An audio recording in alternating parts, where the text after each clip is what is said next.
All right, everyone, welcome back to Mark Ellis Unplugged, the show where we talk about all things real estate. Today, we're doing something a little bit different. I have a very special guest with me today, a woman by the name of Siev from Macomb Counseling Services. Michelle is here to talk about mental health in this country, which I think is a topic that everyone can relate to.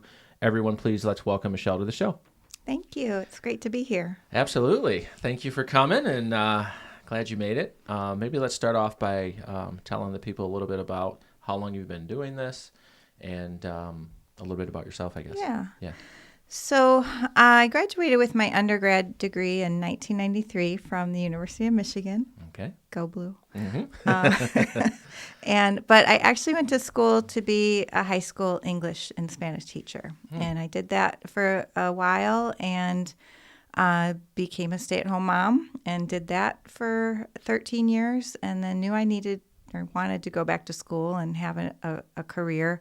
I wasn't sure if I wanted to go back into teaching, but I kind of didn't because it was a lot of paperwork. Sure. Being an English teacher, I constantly had papers to grade. So, what I loved about teaching was just working with the kids. But the kids didn't just come with schoolwork problems, they came with lots of other problems. Mm-hmm. And I really enjoyed developing that personal relationship with them and trying to help them not just navigate English, but navigate things in life. And so the more I thought about it, I thought that mental health therapy or life coaching might be a way to go for me. Mm-hmm. And I thought also with my background of coming from a very loving family, but a family that had 7 marriages and divorces between my parents and, me experiencing my own trauma and child abuse, not from my family, but, it just felt like I would be a good person to help people navigate through that sort of thing. So being a life coach was the first thing that kind of came to my mind. But the problem is with life coaching, anyone can call themselves a life coach. Mm-hmm. And I wanted to have some credentials behind my name. So I thought going into counseling would be the best approach, because then if people are dealing with abuse and trauma, I would be equipped to help them with that as well. Because, being a licensed professional counselor requires a bachelor's degree first, then a master's degree, extensive training and hours under supervision before you're fully licensed. So, yeah, and see, I didn't realize that it took, you had to have a degree to be, obviously I knew you had to go to school and have some sort of credentials, but I didn't realize that it took a master's degree to be quote unquote a therapist. Mm-hmm. And of course, anyone can be a life coach, right, without any credentials. So I think that's a huge differentiating factor, know, in what you do versus what anybody else could do. Mm-hmm. So I highly respect that. I think also in the world of therapy, sometimes there's myths, out there. A lot of people might think, oh, I don't want to hire a therapist because I don't want to seem like I'm crazy, right, or something like that. How can we maybe reframe those perceptions? Yeah, well, obviously I have a bias. I think everyone should have a therapist. Mm-hmm.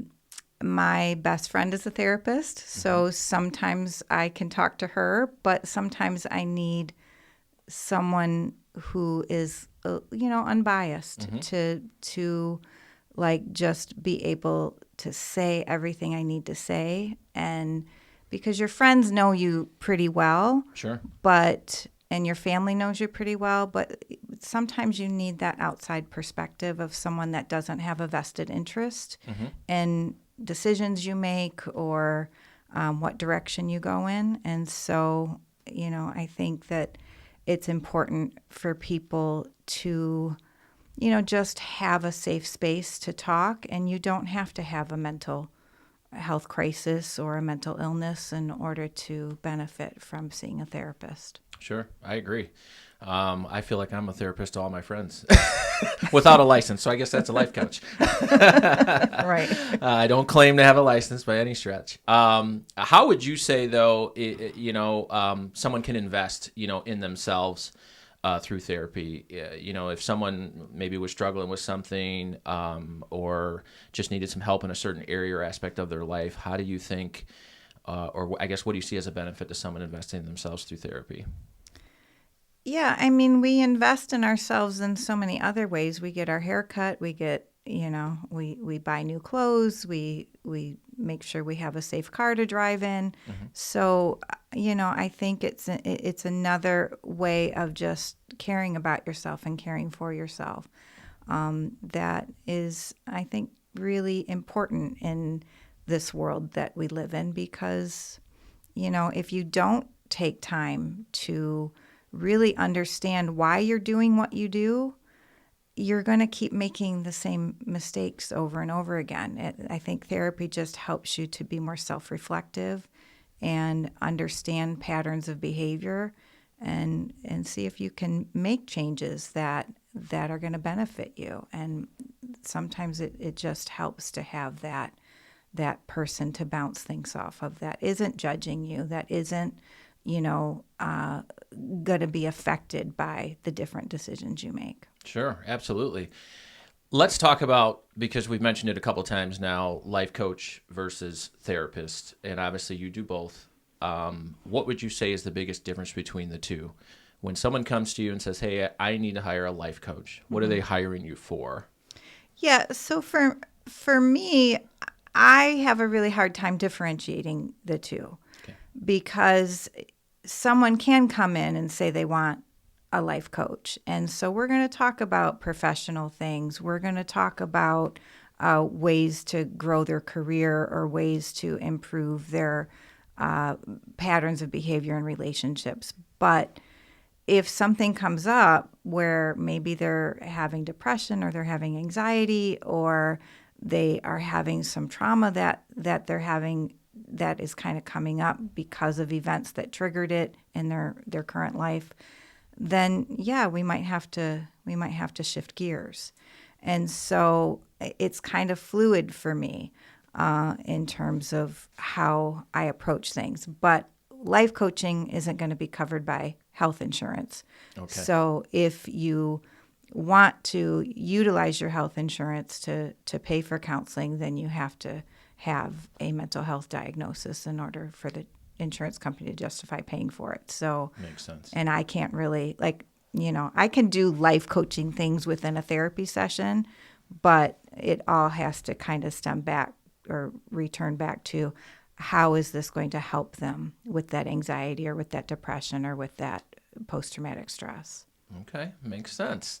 I assume, being a therapist, life coach, you deal a lot with relationship therapy. Mm-hmm, absolutely. I just got to imagine that's probably a huge chunk of your business. Mm-hmm. In doing the relationship therapy, what would you say are some of the common issues that you're addressing during those therapy sessions without getting too personal? Yeah, I bet you can name the number one problem in relationships. Everybody can. Cheating. That's not where I was going. Where are you going with that? Communication. Okay. Yeah, which can lead to cheating. Okay. So they go hand in hand. Oh, Lord. I don't know. I'm thinking people are getting divorced at an alarming rate. Cheating's got to be number one. Divorces. In my practice anyway, I don't know what the actual statistics are, but I don't think cheating is the number one reason people are getting divorced. Cheating is a symptom of a problem. So often that problem develops because people don't really communicate with each other very well. So and don't know how to navigate conflict very well. So, I can give you an example of just, this is not a typical argument with a relationship, but it just kind of illustrates the point. You have a couple, one wants to paint the room blue, the other wants to paint the room red, and those are extreme differences. So how they navigate that, it doesn't necessarily matter what the outcome is, but as they're talking about it, well, why do you want to paint the room red? That sounds like, that just sounds trashy. Your mom used to decorate like that. She had painted everything red. It's just gross. Well, you've already insulted your partner They are going to be shut down. They're not going to be open to anything that you have to say. And so they're like, well, I want it red. Well, I think you should paint it blue. Blue is like the worst color you could think. And it just goes back and forth. But you can navigate that same disagreement by saying things like, well, what do you like about red? And they can explain it to you. Well, I really like red because it's kind of warm. I think it's bold. Okay, I can see why you'd want it that way. I was kind of thinking of maybe going with blue because it's a little bit more calming, and that was kind of the vibe I was looking for. Okay, all right, I guess we're kind of on two different pages. Yeah, we are. Well, how can we meet in the middle? Or is it possible to meet in the middle? Well, you know what? Go ahead and take the red. When we paint the next room, I want it to be blue. Okay, fine. That works. Okay. So trying to find common ground, some sort of compromise, and obviously communication is what you find is a lot of the things you deal with in relationship therapy, you think? Yeah, and I think what happens is the other person feels dismissed and devalued. Mm-hmm. And the minute that happens, you've lost them. Mm-hmm. So you want to help them to feel heard and understood, and like you see their perspective, and then they're willing to work with you. Sure. One of the things that I think of anytime I think of therapy is a lot of people will say, when you talk to a therapist, you can kind of get past the surface level and dig a little deeper, to try to find either the root of the problem or to address past trauma. Not that trauma equals a problem, but I think that that's kind of important for people to know that, in talking with a therapist, you're going to, in your own way, maybe uncover some things that person didn't realize about themselves when that therapy session started. Yeah. And I think that even in the beginning of when someone comes to meet with you, throughout your time together, right, over time, you're going to uncover more and more things that they are like, wow, I didn't realize that about myself, or I didn't realize I was doing that. And I think that that's something that really needs to be discussed, because I think sometimes people think, again, we go back to those myths, there has to be something wrong with me, I have to have past trauma. Sometimes just talking with someone might uncover some things that you didn't realize. What do you think about that? Yeah, I think that is also the thing that makes people afraid to come to therapy, right? Because, well, I seem to be functioning just fine. Why do I want to go and stir all of that up, right? So if that's the case, I 100% agree. If you're functioning and you're getting through things and you're not having problems in communicating in your relationships, you're not kind of stagnant in your career, you feel content, you feel at peace, is it necessarily necessary to dig that stuff up if there's stuff there? I say no. That might be controversial, but I look at my own husband as like the litmus test for this. He grew up in Cambodia, and he came to this country in 1979. So 7 members of his family were killed during the Cambodian killing fields, and so he lived through some major atrocities and starvation and brutality, all kinds of things. My husband is a very loving, kind, responsible, put together person. Do I think he needs to go and dig up this trauma? No. I almost swore, but but no, okay. I absolutely don't. Now, if he starts to develop some problems like drinking, gambling, abuse, or is unhappy and depressed, then yeah, let's delve into that and see if those past traumas are contributing to what's happening. Now, that doesn't mean I don't think he should not see a therapist at all. Sure. Right? I think it would be helpful for him sometimes to have somebody to talk to, because it might be good for him, and I think for men, it's a little bit more difficult to kind of want to open up to someone. But I think it's good for everyone. Yeah, I do. And I think that therapy is good for everyone, life coaching. I see a huge benefit in life coaching for work-life balance, for example. Do you have a lot of clients that come to you and say, hey, I'm a typical, 0 to 100 person. I'm go, go, go, go, go all the time. It's tough for me to slow down. Sometimes that affects my personal relationships. Sometimes it affects my self-care. Is that something that you see a lot of as well? Absolutely. And that's where a lot of the training comes in. I teach a lot of mindfulness-based stress reduction strategies, and just helping people to really identify what their values are, so that they, when they are trying to develop this work-life balance, they're actually doing it in a way that makes sense to them, because my sense of work-life balance is going to be different than yours and different from the next person's. So just having that person to kind of talk to, and you ask them open-ended questions, they get a chance to kind of identify for themselves what it is that makes them feel content and at peace. Okay, I like it. So if someone's out there listening that maybe says, hey, you know what, this hit home to me, I could use a life coach, I could use a therapist, what, I guess, parameters do you think someone should be looking at when choosing a therapist? Is there a certain set of criteria that you would recommend that they look for, in a therapist or a life coach? Yeah. So a good place to start is the internet.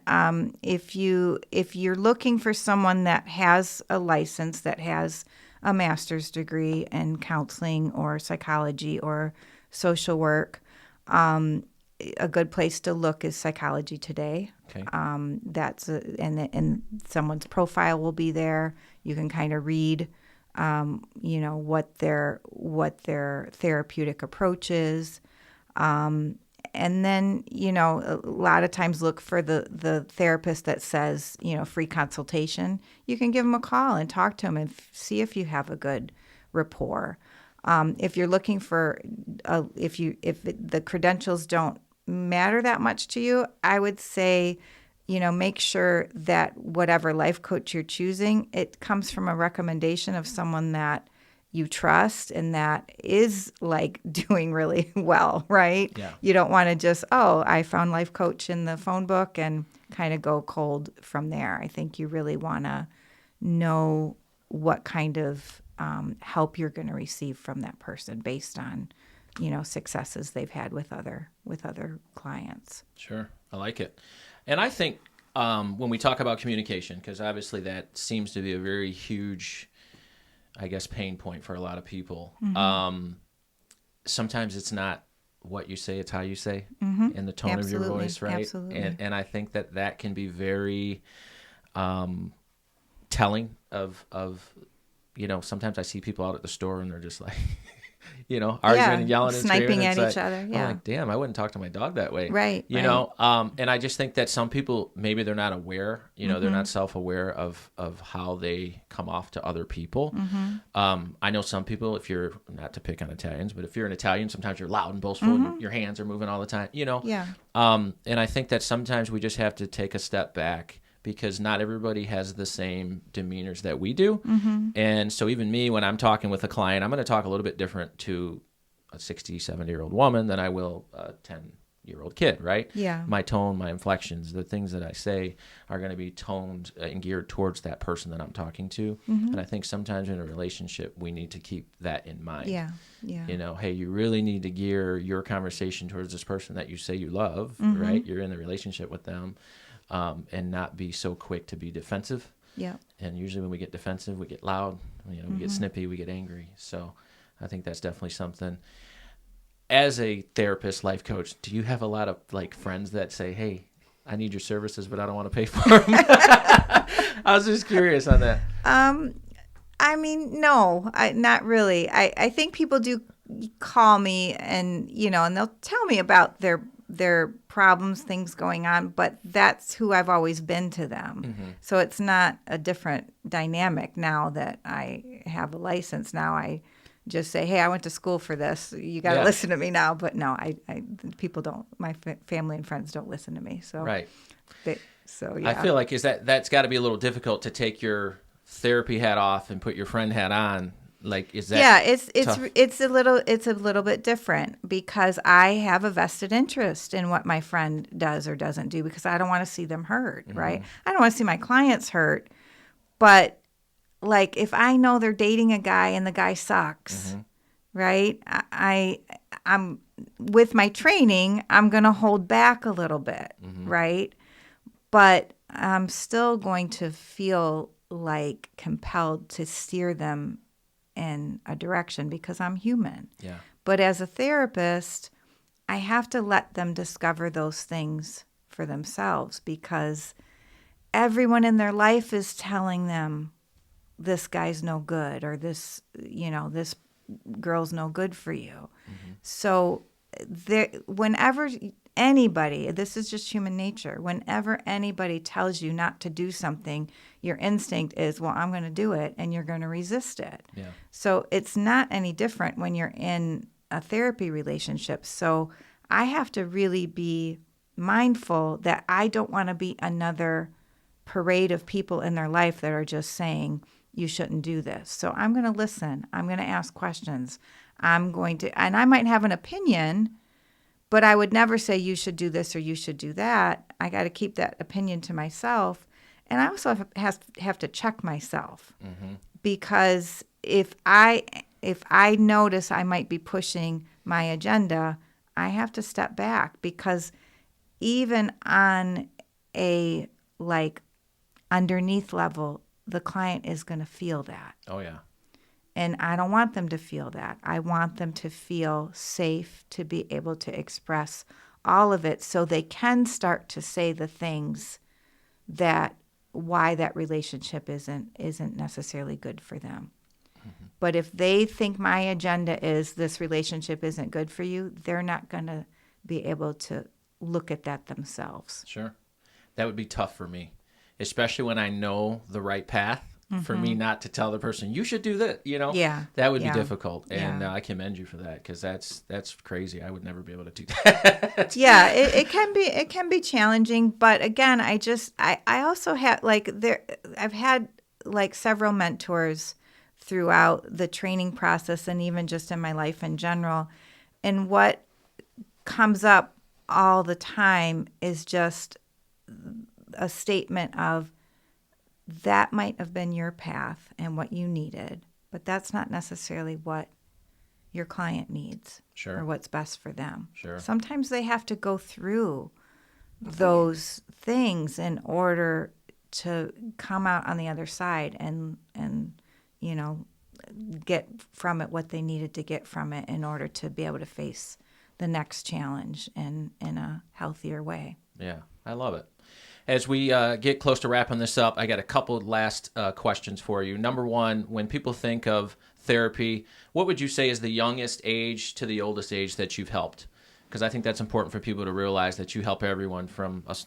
What does that look like? Yeah. For me, I feel most comfortable if I'm going to see children. I like them to be around, at least 12. Okay. I have a therapist that works for me that sees younger than that, but I like them to be really verbal. Okay. Because my main approach is talk therapy, and so if you need to have your child seen who's like in the elementary age, you may want to find someone that maybe lists in their profile play therapist. Okay. Because they do more than just the talk therapy. And I'm creative. I can come up with lots of activities and stuff, but I really prefer to be able to work with someone who is capable of abstract and symbolic thinking. I love it. I love it. Last question we have to ask everyone. What would be a piece of advice that you ever received that you thought was great or something memorable? Yeah. Let's see. So, probably about 20 years ago, I received this advice. We were in the process of deciding whether or not we were going to stay in the house we were in or move. I got like a bug in my bonnet that I wanted to move to the suburbs. We had a beautiful home in Dryden on some acres, and I just thought, my kids are so isolated here. I grew up in a neighborhood, a subdivision. I want that for them, and I was really torn because I loved our house. I loved the property. It was just so peaceful, and I was really struggling with that decision. And so my best friend Jennifer, I was telling her about it, and she said, my grandmother gives me the best advice on things like this. And she said that, whether when you are faced with a conflict like this where you don't know what decision you need to make it the best decision and trust yourself that you make good decisions, first of all. So start there. Trust yourself that you make good decisions. And then whatever decision you make sure you made it the best decision that you could have made. I love that. Because, you could make a mistake. You could have made the wrong choice. But if you keep looking back at it and saying, oh my God, why did I choose that? That was messed up. I shouldn't have done that. You're going to look back with regret and not be able to move forward. And you're not going to make the best of the situation. And sometimes those mistakes, like I talked about before, are what helps you to grow and helps you to be the best version of yourself moving forward. So make it the best decision. I love it. I love it. Jennifer's grandmother was very wise. Mm-hmm. I love Absolutely. that. I really appreciate you coming on the show. This has been fun. Hopefully something that we talked about resonated with someone out there. I really appreciate your time today. Yeah, thank you for having me. Absolutely. Everybody else out there, thank you for watching. We are on all social media platforms, Instagram, Facebook.